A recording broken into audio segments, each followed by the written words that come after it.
అంటే మీరు అన్నారు కదా సార్, ఇప్పుడు ఇంతకుముందు వీధిలో తిరగడానికి అడ్మినిస్ట్రేషన్కి టైం, రెండింటి మధ్య మీరు వ్యత్యాసం ఏమైనా కలుపుతున్నారా? అటు నుంచి చూస్తున్నప్పుడు ఇటు నుంచి చూస్తున్నప్పుడు రెండు చాలా అవసరం. నేను బేసిక్ పొలిటికల్ సైన్స్ బుక్స్ చదువుతున్నప్పుడు కానీ లేదంటే సోషల్ ఫిలాసఫీ ప్రత్యేకించి శ్రద్ధ వీటి మీద నేను అంటే special focus around I think 2001లో పెట్టాను. 2001లో దాని మీద అర్థం చేసుకోవడానికి బేసిక్ పబ్లిక్ పాలసీ మీద చదువుతున్నప్పుడు నాకు హెర్నాండో డి సోటో అని మన పెరువియన్ ఎకానమిస్ట్, దాంట్లో నాకు ప్రేరణ ఏంటంటే నీకు ఏదైనా పెరువియన్ ఎకానమీ చాలా గందరగోళంగా ఉండింది ఆ టైంలో. హెర్నాండో డి సోటో అని బుక్ ఉంటుంది, పేరు మర్చిపోయాను. అంటే దాంట్లో ఏముండదంటే నేను చదువుతున్నప్పుడు అంటే I want understand politics.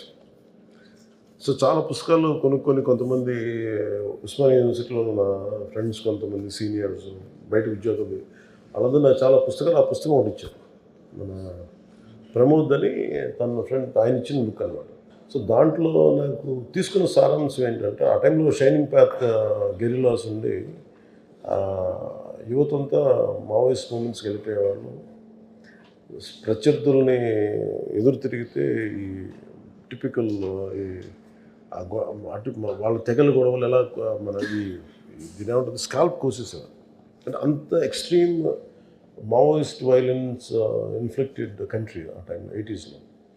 So ఫ్యూజిమోరో వచ్చినప్పుడు ప్రెసిడెంట్గా ఆయన్ని ఎవరినో హైర్ చేస్తే, institute of Liberty and democracy వాళ్ళని హైర్ చేస్తే వాళ్ళు చెప్పింది ఏంటంటే మొత్తం నెంబర్ ఆఫ్ జీఓస్ కానీ అడ్మినిస్ట్రేటివ్ ఫెయిల్యూర్స్ అన్నీ మాట్లాడితే ఒక పెళ్లి కావాలి, ఒక సర్టిఫికేట్ కావాలి, ఒక డ్రైవింగ్ లైసెన్స్ కావాలి, ఏమి చేద్దాం అనుకున్నా ఇన్ని రోజులు పట్టేస్తుంది, మ్యారేజ్ సర్టిఫికేట్ కావాలి ఇన్ని రోజులు పట్టేస్తుంది, ఇవన్నీ ఉంటాయి. దీనికి సింప్లిఫై చేయాలంటే ఏంటంటే best thing is to go and reach out to people.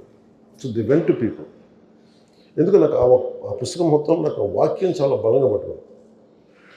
అంటే పరిష్కారాలు ఆఫీసులో కూర్చొని ఎతకలే, ఆఫీసులో కూర్చొని కొద్ది కన్ఫ్యూజన్ ఎక్కువైపోద్ది, ప్రజల్లోకి వెళ్ళాలి.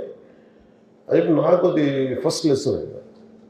సో నేను అందుకని ఎక్కువ వెళ్ళటం వల్ల అడ్మినిస్ట్రేటివ్ లాంగ్వేజ్ తెలియకపోవచ్చాను, కానీ మన ఎన్ని అడ్మినిస్ట్రేటివ్ లాంగ్వేజ్ మనం ఎంత కోడెడ్గా రాసుకున్నా, దానికి ఎన్ని పేర్లు పెట్టుకున్నా, the purpose of any act is to is little వాళ్ళ జీవితాన్ని కొంచెం సమాధానాలు ఇవ్వడం, లేకపోతే కొంచెం బరువు తగ్గించడం, సమస్యకు పరిష్కారం ఇవ్వడం. సో నాకేమనిపించిందంటే నాకు రెండు హెల్ప్ అయింది. అది నేను ప్రజల్లోకి వెళ్ళి ప్రతి సమస్యను అర్థం చేసుకోవటం వల్ల దాని బ్యూరోక్రాటిక్ లాంగ్వేజ్, లీగల్ లాంగ్వేజ్ నేను ఈ రివ్యూ మీటింగ్స్లో నేర్చుకున్నాను. That's what I can say.